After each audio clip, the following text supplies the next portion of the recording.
Okay, it's going to be a review of Revolution 2021. And yeah, I actually thought this was probably the best AEW pay-per-view they've had since the pandemic. You know, it was 3 hours and 40 minutes, but it was pretty consistent. I thought everything was solid. You know, there was really nothing on this show that I would have taken off of it. And yeah, you know, a little bit better than I expected. So we start off the show with the Young Bucks taking on Jericho and MJF. I thought this was a excellent choice to open up the show. I thought this was exactly where the match needed to be to succeed. I thought the Bucks brought it, man. I thought they over delivered here. I thought they looked excellent. The chemistry with the Young Bucks and Jericho, it wasn't bad. Jericho pulled off some really nice counters. I mean, some pretty awkward transitions into the Walls of Jericho and the Code Breaker, but yeah, I still thought the match delivered. You know, MJF was kind of annoying with the suck it stuff, but if you could look past that, I thought this actually, you know, even though it opened up the show, it felt like it got a main event platform in terms of the time, in terms of the presentation. So I thought everything looked good here. So Jericho takes the pinfall. This led to a very awkward but a lot of tension in the interview with the Inner Circle. And if judging by MJF's facial expressions, it definitely looks like he's going to take over the Inner Circle down the road.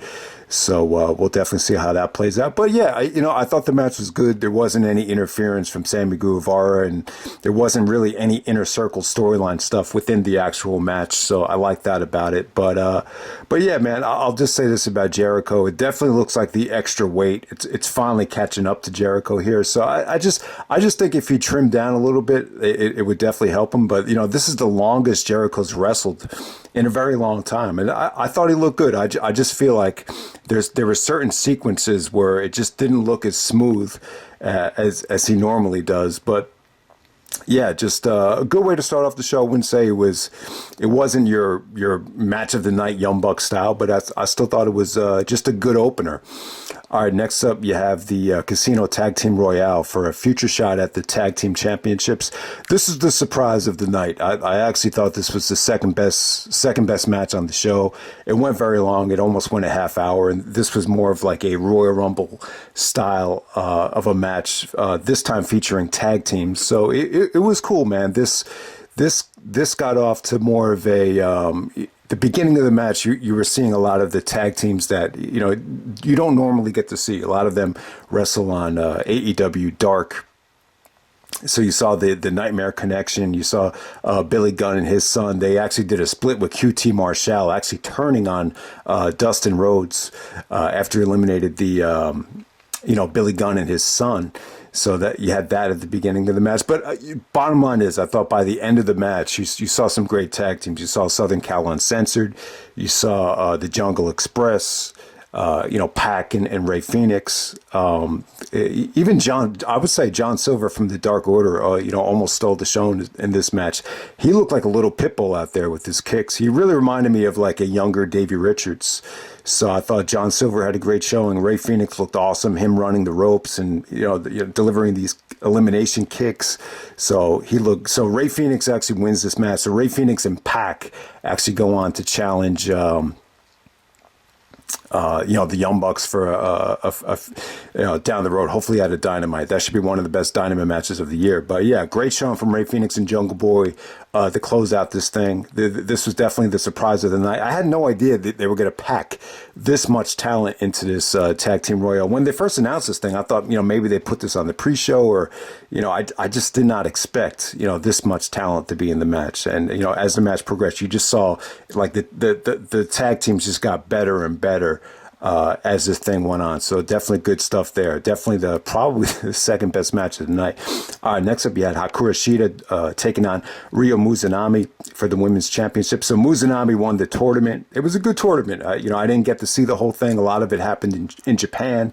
But yeah, I thought Shida and Mizunami was great stuff. I thought this was the best match Hikaru Shida's had in AEW so far. I just thought it was tremendously stiff. I thought there was some great facial expressions here as Hikaru Shida was playing off the fact that Mizunami said that, if they wrestled 100 times, she couldn't even beat her 1 out of 100. So, there was some great facial expressions, especially when she did the Gigatonic. I know there's a million names for that move, but she did like a Gigatonic on the outside, and then Shida started like smiling and laughing. Very stiff, lot of stiff forearms, a lot of stiff shining wizards. I thought Mizunami was really engaging here. She's a good wrestler. She's just different. She was a breath of fresh air. I just thought these two girls delivered a good match. I will say this: the only thing that hurt the match was the finish. I just felt like there were some kickouts prior to the finish where the crowd was like really invested, and it seemed like the more and more kickouts there was, the more and more they just lost interest. So I just felt like the finish wasn't indicative of some of the the near finishes that they were doing prior to the finish, if that makes any sense. But yeah, just good stuff there.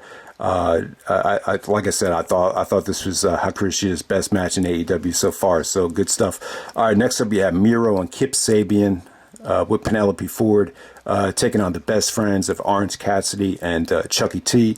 And yeah, it definitely felt like more of a Dynamite match because of the length. There was an attack backstage, so Orange Cassidy was a little bit late to the party, but when he came out, it felt like a big deal. It was entertaining. I'll just say this, the wedding and the build up, it definitely gave all these guys some more character development. It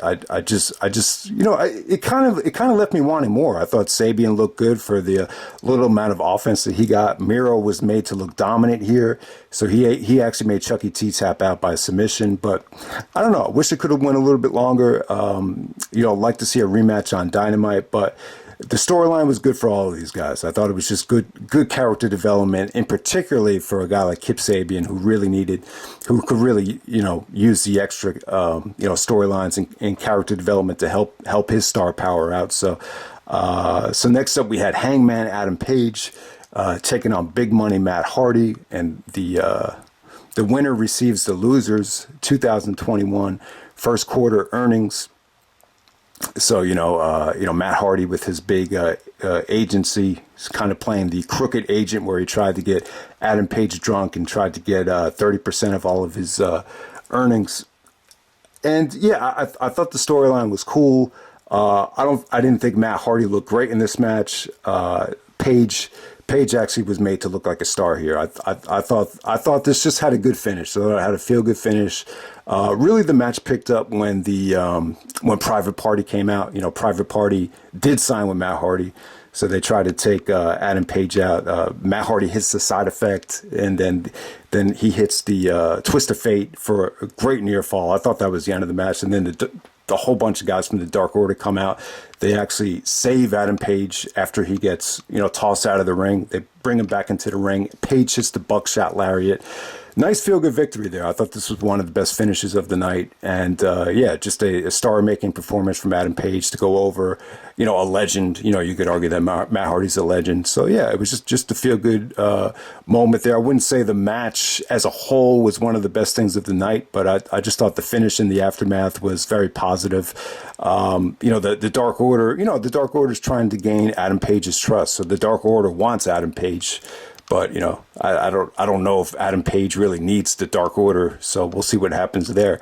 All right, so next up we had the Face of the Revolution ladder match for a future shot at the AEW TNT Championship. You had Scorpio Sky, Cody Rhodes, Penta El Zero Miedo, Lance Archer, Max Caster, and Ethan Page in this match. So Ethan Page was the surprise appearance here. Trying to think about this match as a whole. All right, so the match as a whole, what really stuck out was the Cody Rhodes thing. Cody actually took a Canadian destroyer from, there's like a million different names for that move now, but he basically a Canadian destroyer threw a ladder from Penta El Zero. So Cody was basically selling that throughout the whole thing. He was taken to the back, and Jerry Lynn came out, and Arn Anderson came out. They were trying to get him to go to the back, and so I just thought that kind of took away from the match for me because you just didn't know. Sometimes it's just tough to tell if there was really an injury there. He was really selling the shoulder more so than anything. But I think everyone would have enjoyed this match more if you knew Cody wasn't hurt, because sometimes it's just tough to tell. But yeah, man, I thought this match right here, it wasn't pretty, but there was some nasty bumps here from everybody. Lance Archer, did some devastating moves to all these guys. Penta Zero Mieda, did his thing. He had the most experience with the ladders out there, so he definitely looked good. Ethan Page, a surprise appearance. Didn't hear much about this guy, but he wrestled in Impact. Haven't seen any of his Impact stuff. I didn't even see any of his PWG tag team title reign. That must have been after I stopped watching PWG, maybe PWG 2017, 2018, around that time. But yeah, I was happy with the finish, though. It came down to Scorpio and Cody on top of the ladder. Scorpio goes over. I thought the right guy went over.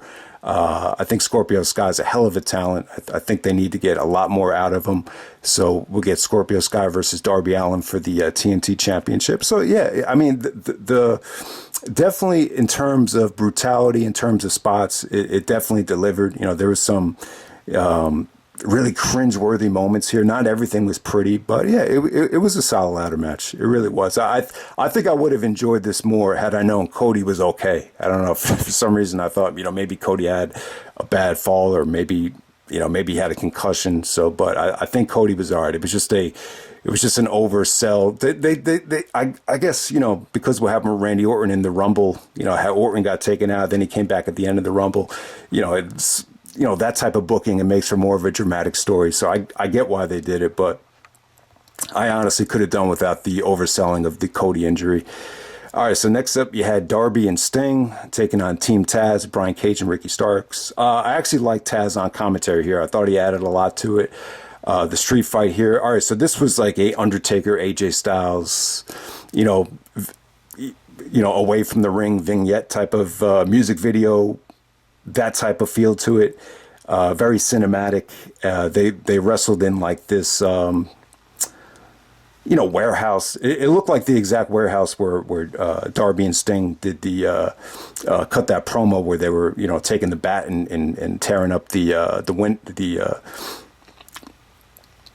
all the windows and all that stuff. So, but yeah, good stuff here. I thought it was cool. Just like the Undertaker match, it was just a good way to hide Sting's weakness of, him getting up there in age, and maybe you're a little bit skeptical to see how he would wrestle in the ring. So I thought that was cool.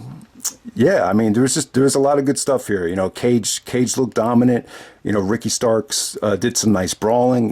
Darby hit the coffin drop from elevated level. He actually did a elbow drop. It definitely had a lot of interference though from Hobbs and Taz's son.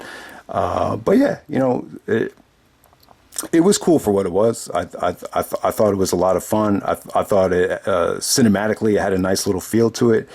Sting actually hits the Scorpion Death Drop on Ricky Starks to get the victory there. But yeah, it was definitely something to see. All right, and then the main event, you had Kenny Omega taking on Jon Moxley, the exploding barbed wire death match for the AEW Championship, and yeah, man, this was definitely something to see. Wasn't looking too much forward to the match because I'm not a fan of a lot of the older barbed wire stuff from ECW with Terry Funk, with the Terry Funk and Sabu. That's one of the toughest matches to watch, just in terms of the brutality of it. But it was cool. I mean, a lot of times when guys got Irish whipped into the ropes with the barbed wire on it, it would explode, and it was just something to see. It was really just different. It was Kenny Omega and Moxley. They delivered a classic, a Full Gear back in 2019, and that match would have been tough to top, but. These are the two biggest names in AEW. So I think, the exploding barbed wire death match, it was just the next level of like brutality and it just screamed must see. So, you have barbed wire on three sides of the ring. There was one side of the ring was open, which was good. They were able to do some stuff right by the ramp because the only side there wasn't barbed wire was right by the ramp. So yeah, man, it was just, it was just something to see, man. It was cool. The ending, I'll say about the ending here. You had Eddie Kingston making the save to Moxley as, the Good Brothers came out. Kenny Omega actually won this thing with the, One-Winged Angel with the help of the Good Brothers. But, Eddie Kingston made a babyface turn, and, it was dramatic. It was definitely dramatic. I think everything looked cool there, but the ring didn't explode. It didn't explode the way I think they were anticipating it to. But I don't know. I'd rather the wrestlers be safe than sorry in terms of that. But yeah, man, Kenny Omega, John Moxley.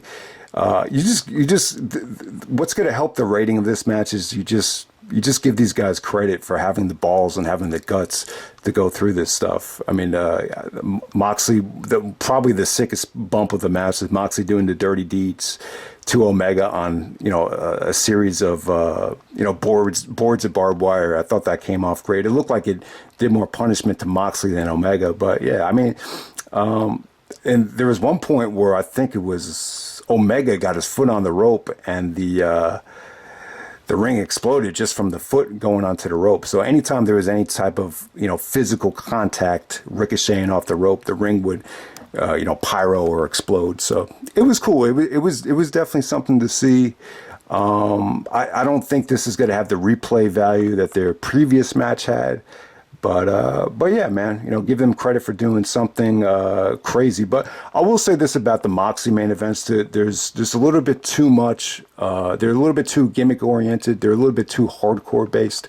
I just like to see what AEW can do if you could put two great wrestlers in the ring and let them have more of a New Japan type of main event without all the explosions and all the hardcore stuff. But I understand it. This is the third match, the rubber match in the feud. So it was definitely something to see, man. Exploding barbed wire death match for the AEW World Title went about 25 minutes. I definitely thought it delivered it. I thought the Eddie Kingston face turn was cool. I thought everything about it was really cool.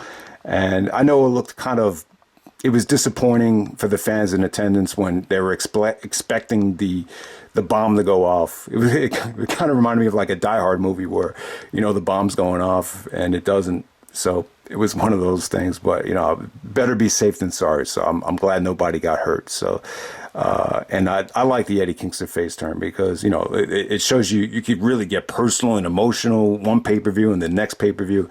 Everything comes down to, when it comes down to life or death,